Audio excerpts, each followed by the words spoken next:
வணக்கம் சார். வணக்கம் சார். மலேசியான்னு வந்திருக்கிறீங்க, எங்க சாப்பாடு எப்படி இருக்குது? இந்த சாப்பாடு பிரமாதம். டிவியில பார்த்துருக்கோம். சரிங்க. நீங்க சமைக்கிறது விவரமா சொல்றது எல்லாத்தையும் கேட்டிருக்கோம்.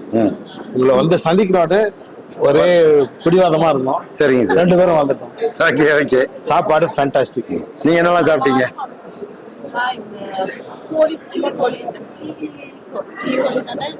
Chilli chicken. சிக்கன் அது சிக்கன் கிரேவி. சாப்பாடு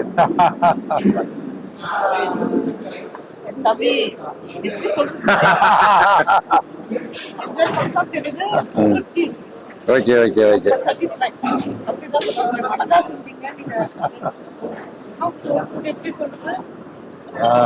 உள்ளத்துல உள்ளது முழுசா. எங்க ரசம் எப்படி இருக்கு? தக்காளி ரசம்.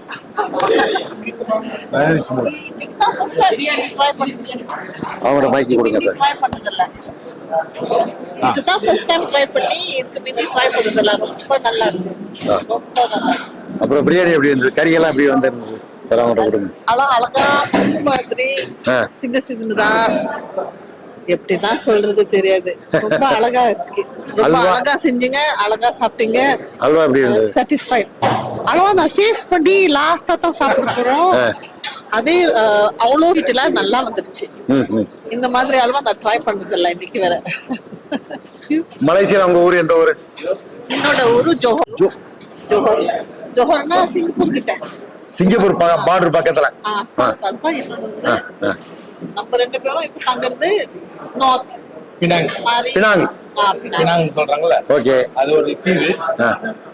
பினாங் மாநிலம்னு சொல்லுவாங்க. பினாங் மாநிலம் சிங்கப்பூர்ல ஒரு மாநிலம். நம்ம தமிழ்நாடு மாதிரி. இல்ல, சிங்கப்பூர் வந்து தனி ஊரு. சிங்கப்பூர் பக்கத்துல வந்து ஜோஹர் அவங்க ஊரு. ஜோஹர். நான் பிறந்து வளர்ந்தது கடாரம் அப்படின்னு சொல்லுவாங்க. 30 வருஷம் நம்ம ஹாங்காங்ல இருந்தோம். ஹாங்காங் அங்கதான் வேலை செஞ்சு இந்த 2 வருஷம் தான் திருப்பி வந்தோம் மலேசியால. ரிட்டையர் பண்ணி ரொம்ப வருஷமா நம்ம மலேசியால இல்ல. Okay okay. இப்போ ஒரு 2-3 வருஷமா பினாங் மாநிலத்துல. பினாங் மாநிலத்துல இருக்கிறீங்க. அது கையில வச்சுக்கோங்க.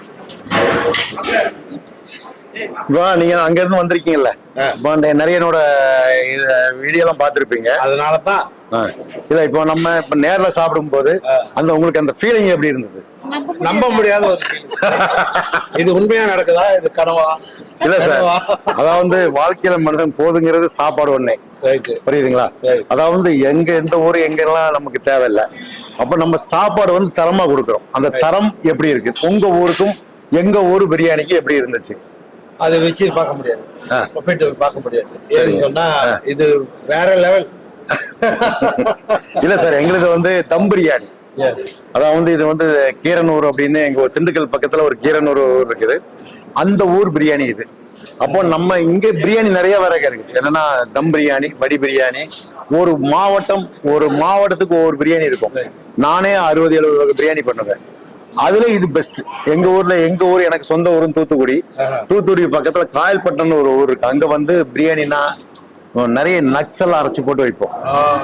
அப்படி அது புது மாப்பிள்ளை விருந்து பிரியாணி கொடுப்பாங்க. அது வந்து ரொம்ப ஹெவியா இருக்கும்.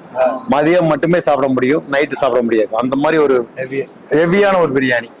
அது எங்க ஊர்ல மட்டுமே கிடைக்கும், மத்த ஊர்ல எங்கேயுமே கிடைக்காது. எங்க ஊர் முஸ்லீம் அதிகமா இருப்பாங்க. காயல்பட்டினங்கிற ஊரு, அந்த ஊர்ல அந்த மாதிரி ஒரு பிரியாணி அது தரமா இருக்கும். அந்த பிரியாணி வெளியூர்ல எங்கேயுமே கிடைக்காது, எங்க ஊர்ல மட்டுமே கிடைக்கும்.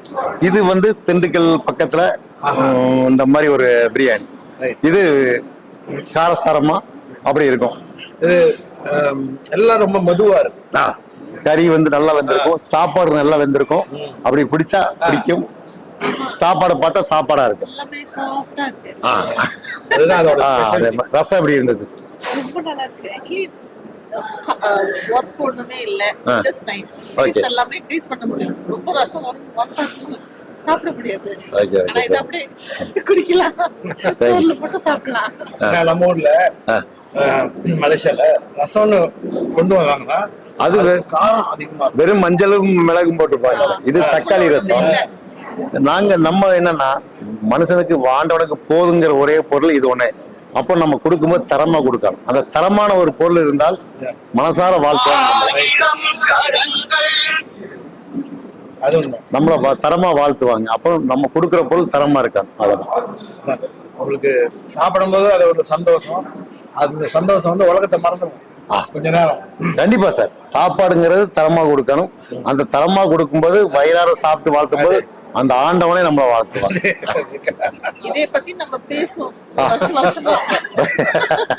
நன்றி நன்றி, ரொம்ப வணக்கம், நன்றி. நீங்க அங்க இருந்து இங்க வந்து எங்க சாப்பாடை ருசிச்சு சாப்பிட்டதுக்கு மீண்டும் நன்றி. நீங்க மலேசியால சொல்லுங்க, இந்த மாதிரி நாங்க அந்த ஊர்ல சாப்பிட்டோம், ரொம்ப அருமையா இருந்துன்னு சொல்லுங்க. நன்றி, வணக்கம். இல்ல உங்களுக்கு தான் மைசா கேட்டரிங் சர்வீஸ். நன்றி, வணக்கம். நன்றி சார்.